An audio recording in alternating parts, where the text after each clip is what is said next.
Paneer butter masala ഉണ്ടാക്കാൻ ആവശ്യമായ സാധനങ്ങൾ: പനീർ, സവാള 3 എണ്ണം, 2 എണ്ണം വലുതാക്കി അരിഞ്ഞും 1 എണ്ണം ചെറുതായി കൊത്തി അരിഞ്ഞും വെക്കണം. തക്കാളി, പച്ചമുളക്, ജിഞ്ചർ ഗാർലിക് പേസ്റ്റ് ഉണ്ടാക്കാൻ വേണ്ട ജിഞ്ചർ ആൻഡ് ഗാർലിക്, മല്ലിയില, കസൂരി മേത്തി ലീവ്സ്, കുതിർത്ത cashew nut, butter, pav bhaji masala, fresh cream. ആദ്യമായി നമുക്കൊരു പ്യൂരി തയ്യാറാക്കേണ്ടതുണ്ട്. പാൻ ചൂടാകുമ്പോൾ വെജിറ്റബിൾ ഓയിൽ ഒഴിക്കുക. ചൂടായ എണ്ണയിലേക്ക് ബേ ലീഫ് ഇട്ട് കൊടുക്കാം. സവാളയും തക്കാളിയും ഇട്ട് വഴറ്റാം. ഇത് വലിയ കഷ്ണമാക്കിയത് കൊണ്ട് കുഴപ്പമില്ല, അത് നമുക്ക് അരച്ചെടുക്കാനുള്ളതാണ്. ഇതിലേക്ക് ഉപ്പ് ചേർക്കാം.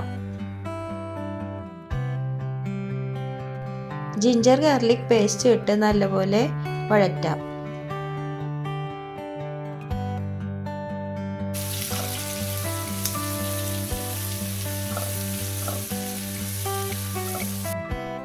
കുതിർത്തി വെച്ചിട്ടുള്ള 15 അണ്ടിപ്പരിപ്പ് കൂടി ഇതിലേക്ക് ചേർക്കാം. ഇത്ര വഴന്നാൽ മതി. ഇനി നമുക്ക് ഇത് ഓഫ് ചെയ്ത് ചൂടാറാൻ വെക്കാം. ചൂടാറിയിട്ട് ഇതൊരു മിക്സിയുടെ ചെറിയ ജാറിൽ അരച്ചെടുക്കാം. നമുക്ക് കറി തയ്യാറാക്കാൻ തുടങ്ങാം. അതിനായിട്ട് ആദ്യം ബട്ടർ ഉരുക്കാനിടാം.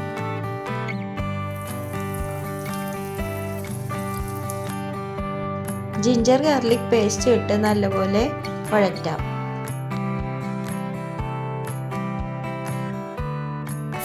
പൊടിയായി കൊത്തിയരിഞ്ഞ സവാള ഇട്ട് കൊടുക്കാം.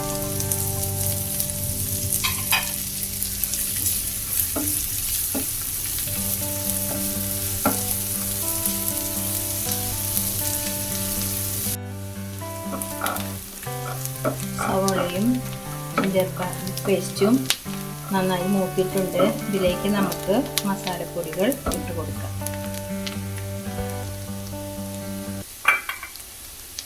തീ കുറച്ചിട്ട് വേണം ഇട്ട് കൊടുക്കാൻ. കാശ്മീരി ചില്ലി, മഞ്ഞൾപ്പൊടി,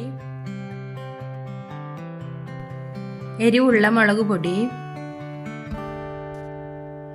പച്ചമുളക് അരിഞ്ഞത് എല്ലാം നല്ലപോലെ ഇളക്കി കൊടുക്കാം. പാവ് ബജി മസാല ഇട്ട് കൊടുക്കാം. ഈ മസാല ചേർക്കുമ്പോൾ കറിക്കൊരു പ്രത്യേക രുചിയും ഫ്ലേവറും ഉണ്ടാകും.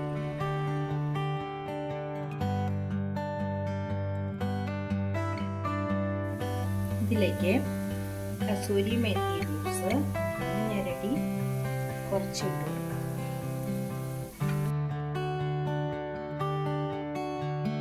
ഇതിലേക്ക് നമ്മൾ നേരത്തെ അരച്ചു വെച്ച തക്കാളി, സവാള, കാഷ്യൂനട്ട് പേസ്റ്റ് ഇവയെല്ലാം ചേർത്ത് നല്ലപോലെ ഇളക്കണം.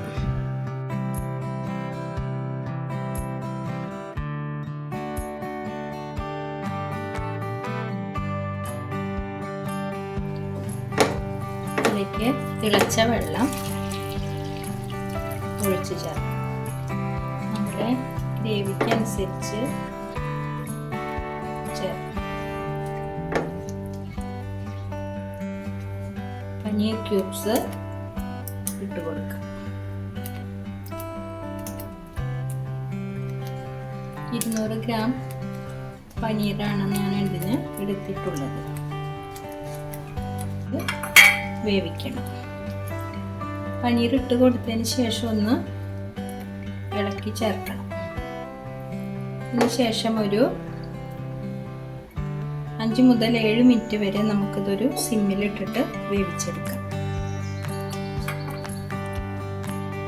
ഈ സമയത്ത് നമുക്കിതിൻ്റെ ഉപ്പൊന്ന് നോക്കണം.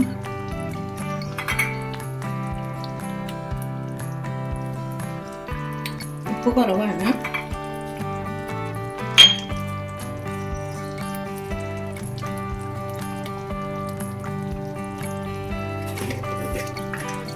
ഒരു ടീസ്പൂൺ പഞ്ചസാരയും ചേർക്കാം. നല്ലപോലെ ഇളക്കി കൊടുക്കാം. ഇനി നമുക്ക് അരിഞ്ഞു വെച്ച മല്ലിയില ചേർക്കാം.